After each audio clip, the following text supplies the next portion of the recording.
Good morning, everybody, and welcome. There we go. Welcome to What Now with Scott Duffy. And I want to thank all of you for joining. We have got an incredibly busy day today. I'm actually starting the stream just a couple minutes late because I have been on the phone with some folks that help me to understand some of the new things that are going on with the PPP and getting stimulus cash into your bank accounts.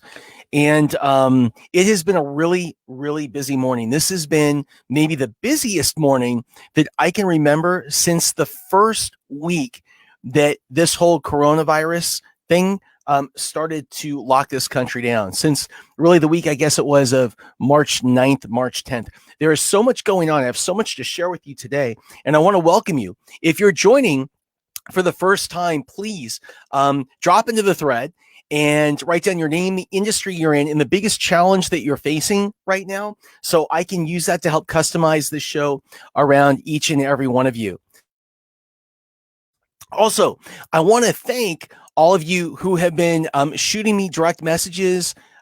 You guys have been sending me texts and emails telling me about what you're experiencing right now in terms of your job or your industry, innovations that you're creating within your industry, what is happening to you, your personal experience with regard to these government stimulus programs. It is really super helpful to me, and I cannot tell you how much I appreciate it. We only have about 20 seconds before we go live on air on radio. So we're going to let this propagate for just a few more seconds before we jump in. Again, I want to thank all of you guys who are joining from YouTube, from Facebook, Instagram, LinkedIn, and Periscope. And let's roll. Good morning. My name is Scott Duffy, and this is What Now with Scott Duffy.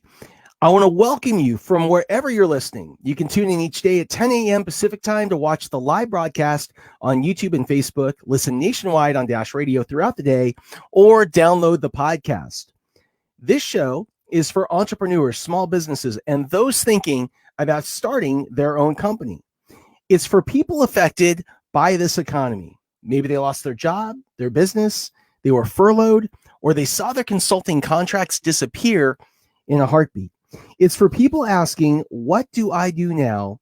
And how do I overcome this and come out even stronger? Now, our focus today is going to be on where is the other side? Where's the other side? And what does that mean to you? I have a whole bunch of news to share and a whole bunch of lessons that I want to get to. So I am going to jump right in. First of all, things you need to know this morning. In the United States, there are now 644,000 confirmed cases of coronavirus. In the last 24 hours, we have set another record for deaths, bringing us up to 28,579 deaths. Now, you may have heard over the past couple days, President Trump has said that we have hit our peak. What he means is the peak infection rate of people here in the United States.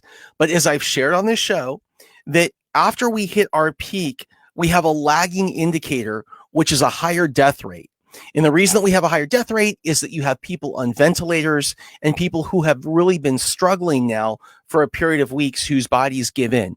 And that is very common with a virus like this. So right now we have peaked in terms of infection rate, but we're seeing a record number of deaths every 24 hours. And this will probably continue to happen for at least the next week. This morning, New York and other East Coast states extended their stay-at-home orders for another month. So in New York and the states around New York, stay-at-home orders have been extended through May 15th.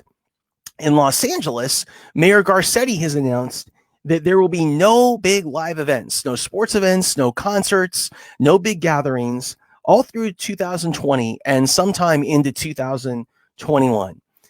Pretty crazy when you think about it. Now, the travel industry. I've often talked about the travel industry, my affection for the travel industry, how much I love the travel industry, how I started a company in the travel industry, which I sold to the Virgin Group, how much I love it and how many friends I have in it and how terrible I feel because this industry is just getting killed right now. This morning, we're hearing that it is likely going to take the airlines in the United States 3 to 5 years to recover from what's happened in the last month alone. 3 to 5 years to recover. And what's crazy is the speed that we're starting to see occur, this exponential rate of industries being almost completely wiped out, which, by the way, for entrepreneurs means innovation, means there's opportunity. But still, we have to acknowledge these industries that are being completely wiped out almost overnight. So when you think about it, let me give you some examples. What happens if capacity shrinks over the next couple of years because of social distancing? So let me give you an example. What happens if big airlines need to start removing their middle seats? So this is something being talked about. What happens if restaurants have to start removing tables? That's something that's being talked about. What happens if co-working spaces like a WeWork or a Regis have to eliminate open space and instead create separated smaller areas for people to work? What happens when you're in the media business? What happens when you're in the media business and overnight advertising has disappeared? I read at the LA Times, advertising right now is almost non-existent. It's dropped something like 95% in the Times. What happens when that happens to media companies? And what happens when the virus hits your industry? What happens when the virus has this kind of just drastic shift that it creates in your industry? How do you adjust? How do you adapt? Where's the innovation? What do the customers that you serve need now? And what has to happen? How do they know that you're getting what you want, what they want? I was listening today and just finalizing, my thoughts around the travel industry. What struck me about the airlines is the airlines have been depending on stimulus cash in the form of loans and stimulus cash in the form of forgivable grants. And this money is primarily going to be used in order to keep workers on board. They are pledging not to do layoffs, the major airlines, because they're able to use this stimulus cash in order to pay people. Here's the challenge. What they're telling us today is that when this round of stimulus runs out in September, it is highly likely that they would not even be able to keep people on at the same rate. So they were going to have to start doing layoffs starting in September. Now, we're going to get to the good news, and we're going to get to what this means to you. But again, I just wanted to give a quick snapshot of some of what's going on outside today. And I want to ask, how does this make you feel? Because I think I have a pretty good pulse on sentiment. I think I have a pretty good pulse on how people are taking in all of this information and how they're processing it and what they're experiencing. And what I'm finding is there are a lot of people out there that are feeling alone. There's a lot of people out there that are feeling isolated. There are a lot of people that are out there that are feeling like they're the only ones going through it, or they're the only ones going through it in this way. They're feeling embarrassed. And, when times are tough, it's tough because what do you tell your family? What do you tell your friends? What do you tell your employees? What do you tell your contractors? It's like people want help, but they're not necessarily sure where to find it. They want certainty, but they're not necessarily sure where to get it, if it even exists today. And they don't see how to get or how they're going to get to the other side. So the question that they're asking is, what now? What comes next when they hear all of this news? And I want to tell you a story, because as I was thinking about this and I was thinking about sentiment, and I had a lot of really, really tough conversations with people last night, people who had reached out, or I had reached out to them because they had kind of gone dark. I stopped seeing them on social media. I stopped hearing from them. They were no longer active in groups. And so I just wanted to check in and I it reminded me of a story. And the story is, and maybe some of you have heard me tell this before. A few years ago, I was with, not a few years ago, about a year ago, I was with a friend of mine. I was actually backstage before speaking at an event. And I had this friend named Jeff Hoffman, and Jeff started a company called Priceline. And Priceline, if you have used it before, you haven't used it, is kind of like an Expedia. It's an online booking tool for commercial aviation and for travel and things like that. And Jeff created Priceline. I think it was like a $90 billion company valuation at one point. And when I was talking to Jeff, we were laughing because Jeff and I both have young daughters, and we've bonded over our daughters. And he told me this story. He said, Scott, in one of my companies, I decided that I wanted to do something cool. I wanted to bring my daughter to work.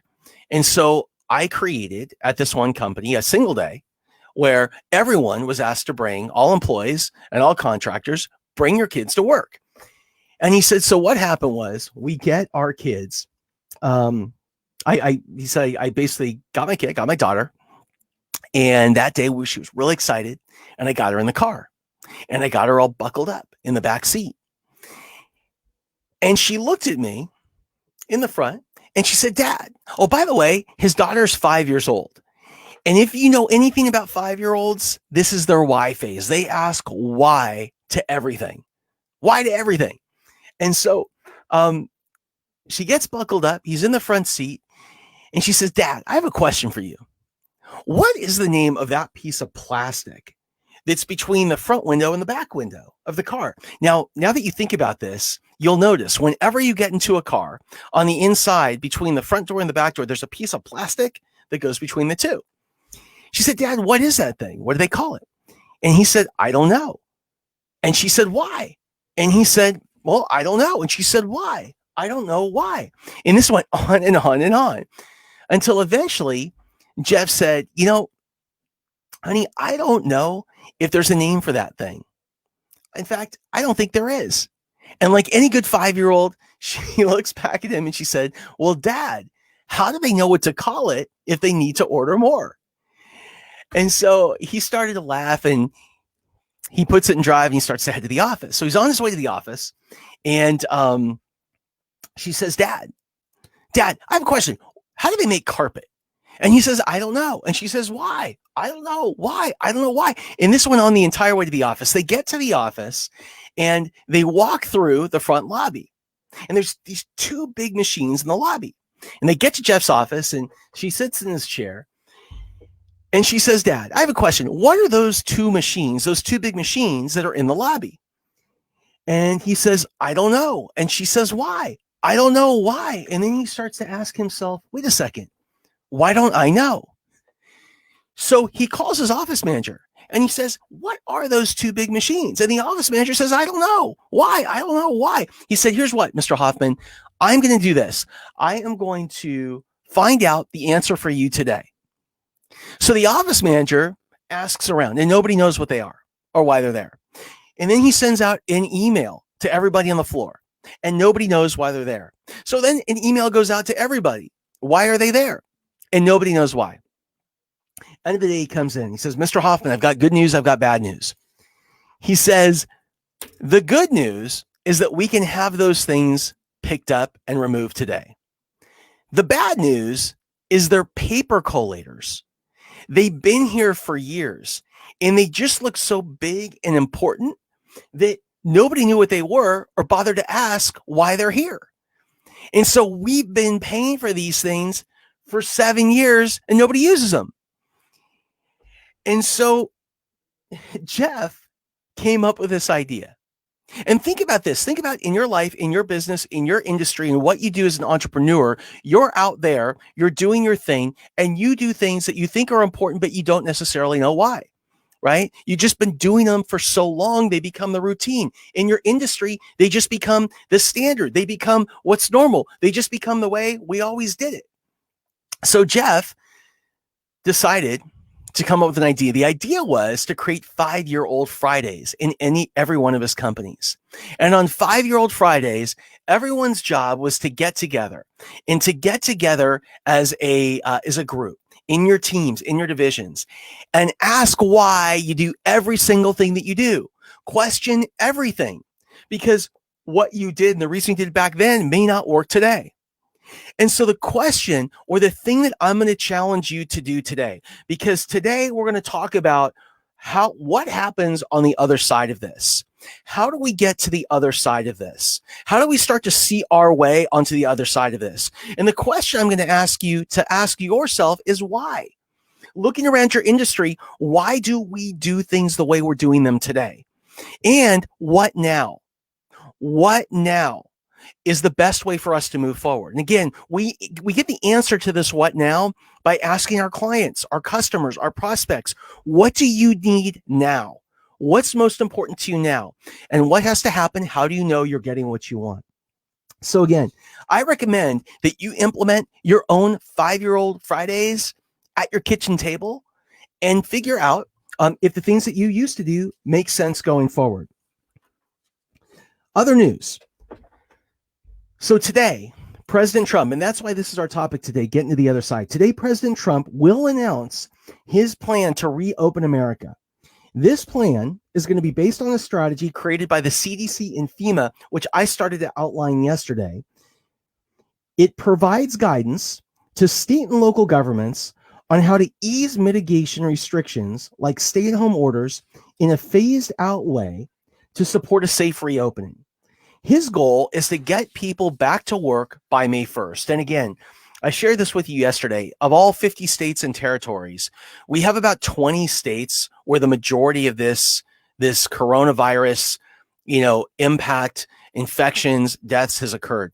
There are 30 states that have had next to no impact from coronavirus. And I think those are the places that he wants to start to open up. So again, how is this going to work? At a very high level, communities are going to be broken into 3 different areas. Again, in the United States, we have 50 states, and within those states, we have 3,000 communities. And so the CDC and FEMA are monitoring each community along with governors and mayors, and they're determining which communities are safe to open of the 3,000. Communities are broken into low mitigation, where the virus has never really spread, moderate mitigation, where there's former hotspots, but controlled recovery, or significant mitigation, where there are current or emerging hotspots, or there's moderate mitigation, but there's signs of real strain capacity in the hospitals and things like that. Their first priority is going to be to open community settings where children are cared for.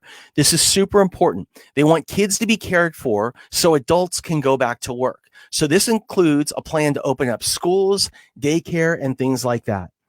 Everyone's been asking me about testing. Testing. I want to be tested. I want other people in the environment to be tested so we know that the environment is safe. Here's what we do know. That Abbott Labs has the test. So these tests have been created and they work. They can be administered at home. They can be administered in the office, and the results are near real-time results. The issue right now is manufacturing, is making enough of these and distribution, getting them to where they need to go. But what I can tell you is this, and this is really good news, is that by next month, we will be producing and distributing tens of millions of these tests every single month. And we'll ramp up to hundreds of millions of those tests within the next 60 days. So this is really good news. With regard to a vaccine, I talked about this yesterday, that in order to really relax and ease stay-at-home orders all over the country, what's going to be required is a vaccine. And what we know is this, that Johnson & Johnson, who right now is the worldwide leader in terms of where they are in a vaccine, is telling us that if everything goes well, perfectly, according to plan, a vaccine will be ready in 1 year, April 2021. And so what that means is that many of these stay-at-home types of restrictions or mitigation when we're out of the home in the workplace are going to be around for an awful long time. And what I want us to do, and what I challenge you to do every day, is think about the opportunities that will emerge and how this can affect others and how you can create solutions around this as an entrepreneur and how you can monetize those solutions. Here's a pretty interesting fact that I read today. When you take a look at one thing that the countries with the best mitigation and the lowest death rates have in common in the world. So you look in the world, all the countries with the best mitigation, the lowest death rates, the fastest path to ease the curve. They have one thing in common. You know what it is? They're all run by women. So isn't that amazing? Each one of them is run by women. I don't know what the common thread is there, but that's pretty doggone cool. So let's talk about cash. And we'll start with unemployment. So there's new data that came out this morning that 22 million people have filed for unemployment since the coronavirus pandemic shut down the country. Now, to give you some perspective on that, we're at about 20% of the workforce has now filed for unemployment, and it's happened in about 1 month. Now, unfortunately, in 1 month, we have effectively wiped out all of the jobs that were gained over the last 10 years since the market crashed in 2008. So it's incredible what's happened in such a short period of time. Here's some good news. People in over 20 states, starting yesterday, began to see that extra $600 a week that's provided in stimulus. So you get your unemployment at the typical rate that you would get it from your state, and the federal government is adding an additional $600 a week. In over 20 states, that extra $600 began to be added yesterday to unemployment benefits that were part of the CARES Act. So this is really good news. The government has talked to us. They've shared several different ways that they plan to get money to us as individuals, to get money to us as businesses. And so this part is starting to work. I have talked to several people this week. I've heard from several people that have applied for unemployment over the past 3 weeks. Didn't hear anything, didn't see anything, didn't get anything. But this week, things have changed. They're starting to get their unemployment cards, and they're also starting to get that extra $600 added to those cards. That's really, really good news. With regard to personal stimulus, those checks, and they're actually direct deposits that come from the CARES Act that are intended to go to individuals that are earning $75,000 a year and less. Those checks began to be deposited over the weekend. Now, what we were told by the government was that 60 million people would receive the money they were supposed to receive by Wednesday, by yesterday. And what that means is, and again, let's just talk about how you qualify here and how you get that money. So the first thing you need to do is have filed taxes in 2018 or 2019. And the government needs to have on file your social security number and your banking information so they can make a direct deposit. They claimed last week that by this Wednesday, yesterday, that 60 million people would receive their stimulus in their bank account. Now, that number increased from 60 to 80 million this week, where they found additional information, the information they needed from people. But here's the problem that was first reported about 30 minutes ago. The problem that they've run into is that if you file through a service like H&R Block or TurboTax, any one of these third parties that would push the filing out for you, there is now a glitch in the system, and they are not able to send you that money today. And so if you have not received money and you were supposed to receive it, then I just want you to know that this could be the reason why. They're working on fixing that glitch. It affects millions and millions and millions of people, and my guess is that it takes them another week to fix it. So I just wanted you to be prepared. If you didn't file taxes in 2018-19 and you would like to get access to this money, go to irs.gov. There is a link and there's a blue bar, and you click on it, And all you have to do, if you didn't file in 2018 or 19, is give them their social security number. There's a way for you to self-authenticate, give them your banking information, and then you should be eligible in the next couple of weeks to receive that money as well. If you get a deposit, please let me know. On the EIDL program, here's the thing. Nobody knows that I've talked to what the hell is going on with the EIDL programs. All we know for sure is this, that it was set up, this EIDL, Emergency Income Disaster Loan Program, so that people who needed fast cash could go and fill out a simple 2-page online application. It was all point and click. They were supposed to get approved if they were approved within 3 days and have money into their account within a week. That's basically what we were told by the government. I don't know anyone that in the last 3-4 weeks has either heard from or seen this EIDL money. What we do know is that if all the people, let's say there was $10 billion in that fund to fund it, say everyone got the $10,000, it was up to $10,000 as an advance, then that would mean that 1 million people would have access to the cash that was set aside. But the reality is over 3 million people have applied and the system is totally bogged down.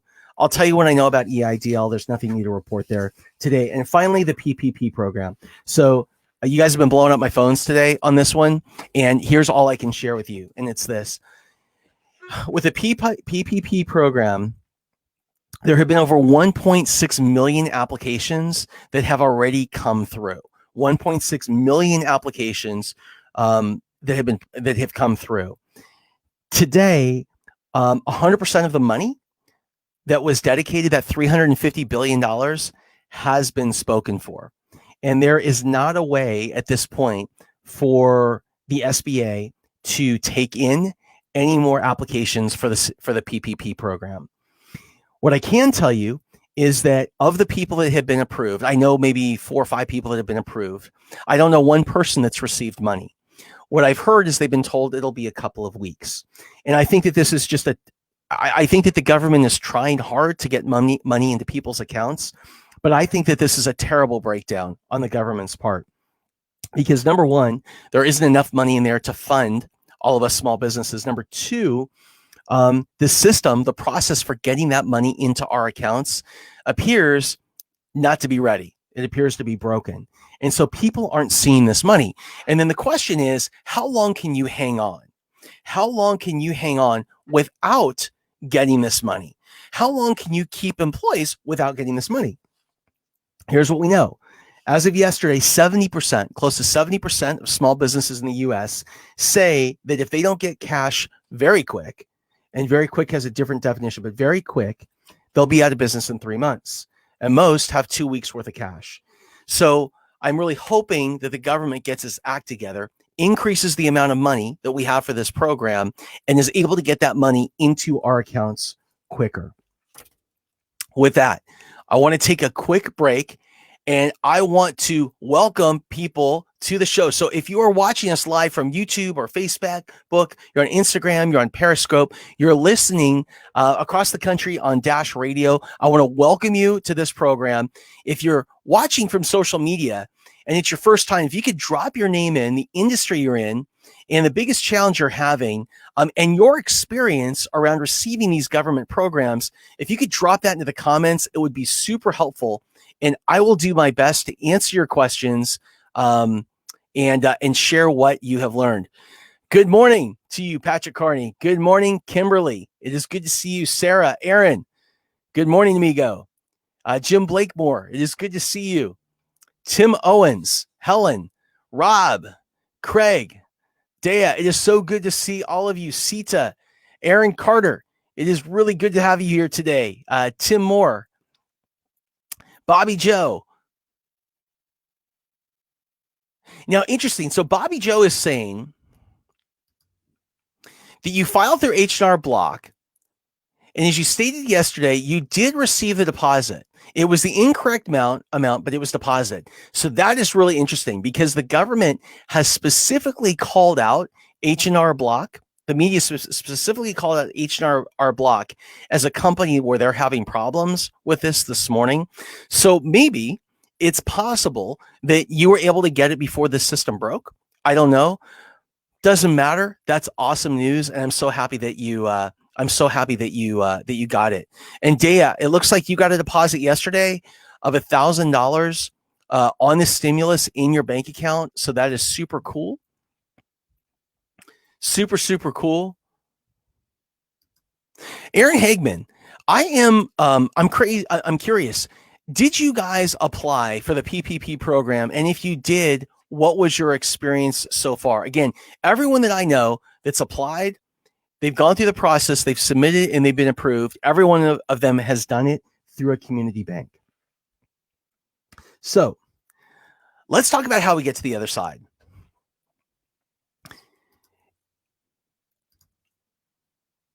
When I think about kind of where we are today and what products and services are going to be the ones that people buy the most over the next year. And this is really what I'm thinking about. I'm thinking about the next 12 to 24 months. And I'm doing that because when times are tough and people are holding onto their cash tighter, what they do is they spend money on the things that they think are must-haves versus have-to-haves, the things that are most important. They spend things on stuff that enables them to get to and to be at work. And so what this means is, for example, childcare. They'll spend money on childcare programs, after school programs, daycare programs, things like that. And businesses will spend money in order to adapt their companies and help adapt in their industries to new needs. So every day I share with you some ideas on adapting, who's adapting, how they're adapting to help stimulate ideas for all of you. And at the beginning of the show, I want you to start to think about this. I want you to think about this idea of, as we begin to open up, some of the things that will likely be a new norm. How do they affect your business? Is there innovation in here for you? Are there ways that you can serve these markets? We talked about the airlines. So as an example, the airlines right now, because of social distancing, are talking about removing middle seats, reducing capacity. Is there anything there that may work for you? Restaurants are talking about, cities are talking about requiring restaurants to reduce the number of tables and guests that they can serve at any one time. Again, because of social distancing. How could this, or how does this impact you? Childcare. Is there a business for you? Is there something for you? Is there a way for you to adapt whatever it is that you do so that you can meet a parent's need and provide childcare, provide programming, provide tutoring, provide exercise programs, provide community-related things that happen online, provide those types of things in person? What can you do around the area of childcare? Because this is going to be the number one most important thing that needs to get nailed down for most of America to get back to work. So they'll pay for it. That's number one. Number two, the touchless economy.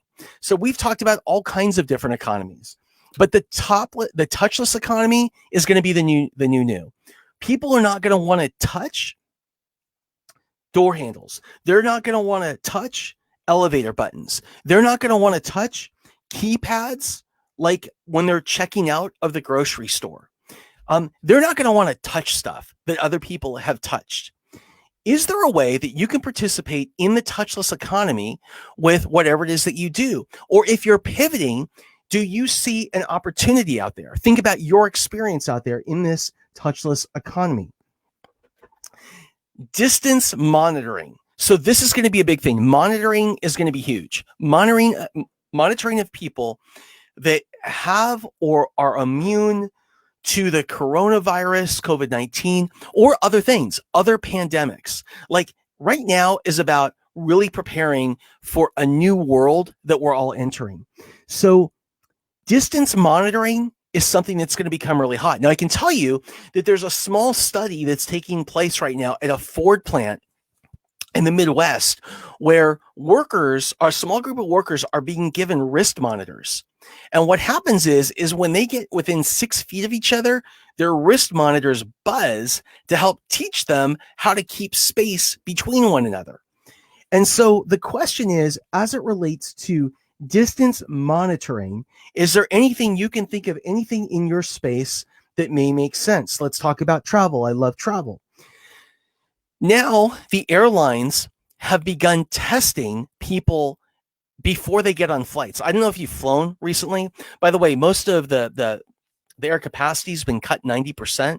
So United, I think 90% of all their flights have been canceled around the world. But if you're on one of those 10% of flights, what they're doing now is they're actually giving you a test before you get on the plane and waiting for the results to see if you're infected with COVID-19. And so travel testing is going to become incredibly important. So here's what I'm thinking. In the same way that you can purchase to make your travel easier, something like a TSA pre. So I'm a TSA pre person and I'm able to get through a line faster. Or some people have clear, so they're able to get through security faster. Is there a business innovation out there that enables you to do testing that helps people to get through security faster? Because I think what's going to happen is I think that all of this testing will actually be conducted before you get through security by Homeland Security. So how can you make it easier for people to go through testing to get to the plane? Immunity passports. Now, like this is also a thing that I think is going to be a crazy kind of new thing. Is that you have a passport that enables you to get from one country to another. The odds are there will be a special thing that's attached to your passport, or you can get kind of like you would get or would have gotten a TSA pre, that will be your immunity passport. So incredibly, like there's innovation that can happen here. I talked about how quickly industries are dying earlier on the show. Like they're dying overnight and they're being replaced by the new products and services that people need in this new normal. So I take a look at the media business as an example, and I'm going to give you a personal example. So I have done a ton of media. I've been in a ton of studios and news studios and things like that. I've been on camera a whole bunch. And what is happening now that's really crazy, it's really amazing, is that if you go and you look at some of the biggest news networks out there, so I'm talking like CNN and MSNBC and Fox News and whatever else, CNBC, whatever else is out there, you look at these places. A year ago, 2 years ago, actually, what am I talking about?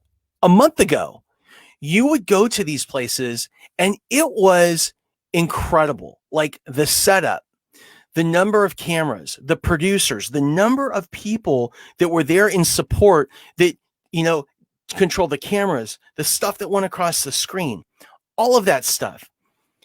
A lot of people don't know this, but for some of these bigger networks out there today, the overnight shifts don't have all of that production. They have their cameras set up. Check this out. They have their cameras set up. You use foot pedals. So if you have 3 cameras, you would have 3 foot pedals underneath the desk, and you are actually controlling with your feet as you're doing the news broadcast. You're controlling the cameras. You're also controlling graphics that are on the screen, simple graphics. This is the way that things have been going.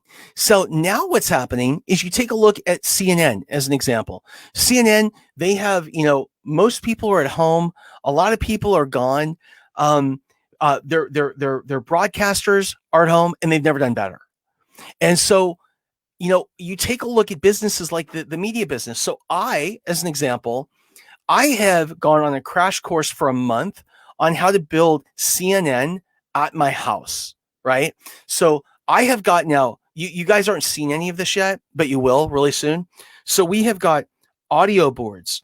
I've got a video thingamajigger. I've got this whole lighting system that's not on right now, but I've got this lighting system that's been built. We have a whole graphics thing. We have a whole live stream team. The thing is, when the market changes, we have to change. And the longer we wait, the longer it is, or the faster we get replaced. And so in the same way that these people are being forced to adapt, I'm being forced to adapt. And so again, I just want to share ideas to help maybe spur some ideas to help you to adapt and think about new ways to approach your industry. What happens in the media business when there's no ads? How in the hell do you support programming? I have an idea. So I have a business that was supposed to launch this month, and we've been working on it for almost a year. I am building right now with a team of people an entrepreneur academy. I think the days of the MBA are long behind us. I think it's all about the EBA. It's not about B school, it's about E school. And so we're building this entrepreneur academy, and it's freaking awesome. And in order to drive traffic to the academy, we've developed programming. So we have a weekly show that's been picked up. It's a TV, it's a video series, and we'll be driving people to the academy. I have a radio deal for national radio, and that's being pushed out through video. And we're going to use that to drive people to the academy. All that was supposed to start this month. Hello, COVID, right? But here's what's interesting. When I was building out this program, I thought, the days of getting programs supported through advertising are for the most part over. They're for the most part over. So the days of big networks relying on ads alone in order to foot the bill of producing all of that programming are they're almost gone. So whether it's traditional television networks, it's cable, it's radio, it's print, everything's being disrupted. It has been for years, but I think what we're seeing is this pandemic is pushing these industries over the edge.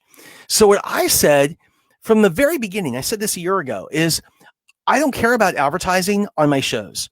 Instead, we're going to monetize this by driving our viewers to the top end of a sales funnel and then giving them a lot of free, great stuff and then converting them into products and services. We're going to build an e-academy. It's going to be a SaaS business. So my core business, even though it looks like it may be media and it may look like we make all of our money from ads, there's something else. And the question I have for you is, what else is there for you in your business? Or what hasn't been created yet for you in your business? Or how can you think differently about you in your business? How can you be strong enough and open enough to tear down every single way that you've done business before and the industry's worked in the past and think about a new way, a new that may work better going forward? It's so doggone important. And it actually reminds me of a story. My buddy Greg Reed tells this story, and it's about a spider monkey. So the spider monkey is known for being maybe the fastest animal in the jungle and maybe the hardest to trap. And so for years, hunters would try and hunt. They would try to trap these spider monkeys, and they just couldn't do it. Until one day, somebody figured something out. One day, somebody figured out that monkeys, these spider monkeys, they love nuts. I'm not sure what kind, peanuts, some kind of nut. And what they would do, so what the hunters did is they decided to get logs that were on the ground and to drill a hole into the logs, a small hole, and in the hole to put nuts, we'll call them peanuts, and to put them in there. And what they figured is that over time, spider monkeys in an area would go and they would sense the peanuts, and they would put their, whatever you call it, their hand inside of the hole. So their hand's inside the hole like this. It's open. They grab the peanuts, and here's what would happen. What would happen is, as soon as they grab the peanuts to take them away, their hand gets stuck. It's too big to get out of that hole. And what happens is, at that point, the hunters, they come up and they approach the spider monkey, right, to capture it. And here's the thing. The spider monkey, it's stuck. It cannot get its hand outside of that log because it's holding on so tight. It is holding on so tight because it thinks that what it's holding on to is the very thing that's keeping it alive. But in this case, it's the very thing that's going to lead to its death. All it has to do is open its hand and let go of its nuts. And with its hand open, it could pull its hand back out of the log. And so the question I have is, what is your nut? What is the thing that you're holding on to, or that your industry is holding on to? The thing that you collectively think is most important, but actually maybe dragging you out of business today. And if that's the case, how can you approach your industry and your business with a completely open mind, completely open to receive and open to change? And what you're receiving is you're receiving customer feedback. You're asking customers, what's most important to you and what has to happen? How do you know that you're getting what you want? And because you let go of those things that you think that you need, that you thought that you needed, that were actually holding you down, you have the openness, you have the capacity in order to innovate and to adapt and to create change. And that's where the money is. And it's so important to know that's where the money is, because here's the thing. The thing is, there is a big difference between an innovator and an entrepreneur. An innovator is the kind of that's the person that comes up maybe with the idea. They've come up with the idea. That's an innovator. An entrepreneur is a person that knows how to monetize innovation. They don't necessarily have to come up with the idea. They have to figure out how to make money on the idea and to build a business around it. And so what I want to share with you is this idea of what now, what next, this idea of change and adapt. And the way we do it is be open. And the way we do that is we listen to customers and we get their feedback, and forget every single thing that you knew about your industry. Forget every single thing that you knew about your business 4 weeks ago, because that is your baggage as when it comes to adapting. Everything that you knew and thought about your industry 4 weeks ago is your baggage today.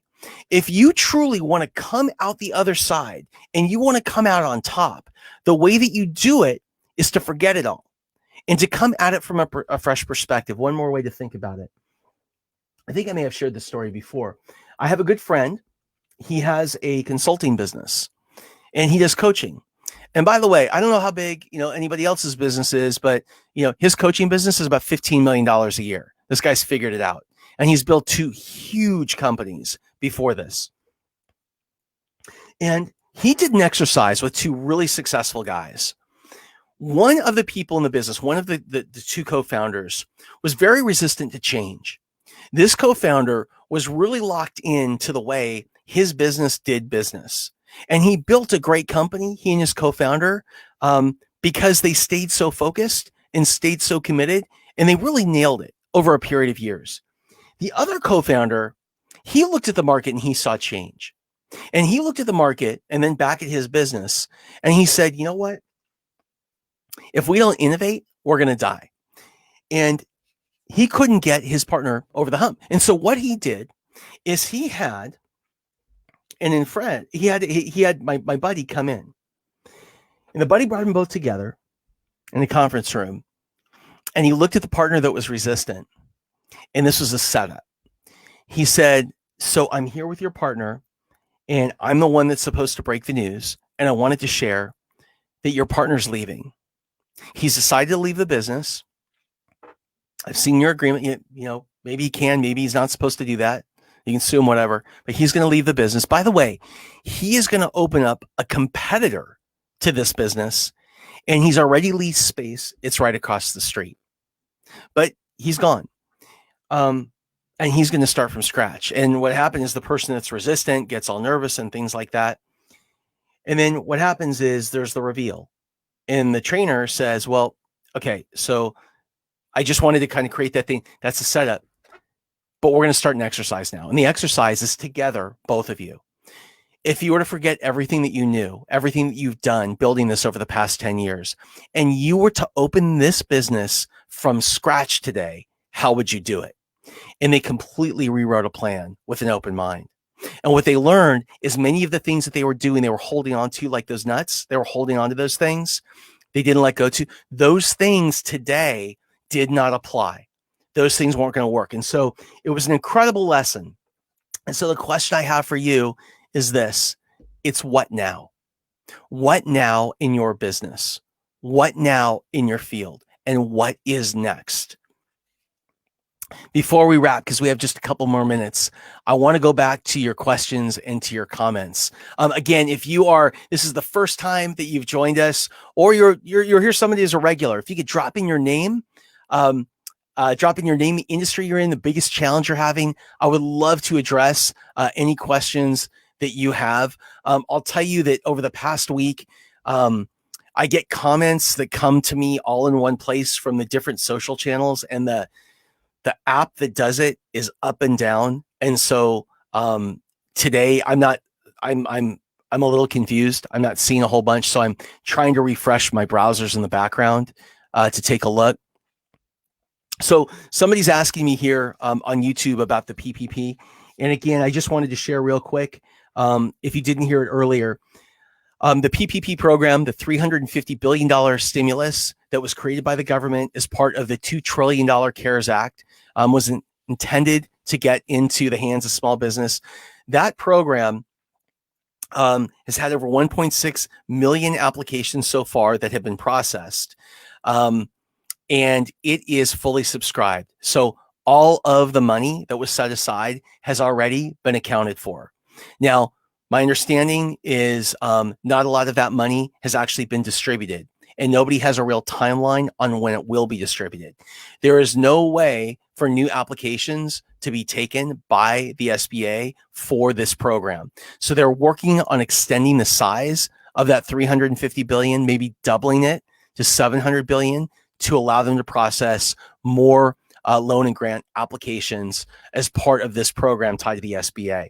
So that is not great news. But what I would share with you is this: don't stop. And what that means is get your loan in place, get your banker in place, get everything in the system and teed up. So when it's ready to go, all you have to do is press send, and boom, that application is out there, right? And it's being processed. So I think it's really important that you don't stop, because they will fund this and they will figure out a way to get money into people's hands. So just keep moving forward. Okay. Keep moving forward. Let's see. I have been watching. Here's a comment. I've been watching you from day one. Saw your first on Dr. V. Yes. I just started 2 MLMs a month before the crazy. I don't have any issues because I haven't moved forward with anything yet. I guess that is its own issue. But I appreciate all your information. You have a very calming voice. Thank you. Thank you very much. So here's the thing. The biggest challenge that people have in times of uncertainty is that they get paralyzed. And I completely understand why, because I've been through this myself. Is you have all of this information coming at you. You have all of this uncertainty. You have all of this emotional stuff that you have to deal with. And it's usually not just you. You're dealing with yourself, and you may have family members, and you may have kids, and you may have employees, and there's a whole lot to process. And so one of the things that happens is a person gets paralyzed, or they get back on their heels and they wait. Life doesn't wait, and the rent doesn't wait. And what we need to do is make it our practice to get on our toes. And so in a time of uncertainty, where do we get on our toes? Well, I'll tell you, with so much out there that we can't control, there's really 2 things that we can. We can control what we focus on and what we do. What we focus on and what we do. Doesn't matter. I learned that the reason I lost all that money when the market crashed in 2008, the reason I went upside down, was not the fault of anyone else or the economy. What I learned is that I had to take accountability. What I learned is that if I had managed my mindset better, if I had prepared certain things around my business better, if I had been on my toes instead of my heels and adapted faster, I probably wouldn't have gone through a lot of this. And so what can you do right now? How do you get on your toes? Number 1, you control your focus. And you control your focus by asking your customers these 2 questions. What's most important to you? What do you need now? And what has to happen? How do you know you're getting what you want? And then you adapt. You think about how you can adapt your products or services. And if they're the types of products and services that you can't deliver in this new, if your business or your industry is being completely upended, then be open and listen to the market and find new opportunity out there. You have to keep moving forward. The other thing that you have to do is you have got to keep learning. You have to keep learning. And there's two ways that you can learn. You can learn from people that give you opinion or give you counsel. Opinion comes from people that have actually been in this position that you're in today, that have actually walked in your shoes. They figured out how to get out on the other side, and how to come out stronger. They have personal experience. They built what you want to build. They don't have experience building what you want to build. So people with opinion, again, because they haven't done it themselves, anything they give you is their best guess. It's an opinion versus counsel. Counsel comes from people that have been, they've walked in these shoes. They have done exactly what it is that you want to do. You can follow literally in their footsteps. It's like walking in their footprints on the beach. So you need to be careful to seek counsel right now and not opinion. You need to keep learning as much as you can from people that can provide counsel. You need to seek counsel in new places than you have in the past. You need fresh ideas, fresh thoughts, fresh everything coming into your head. And you need to be open to receive. Forget what you knew 4 weeks ago. Be open to receive the new. And if you do that, you're going to put yourself in a much better position to come out of this stronger and on the other side. With that, I need to wrap for the day. We are out of time.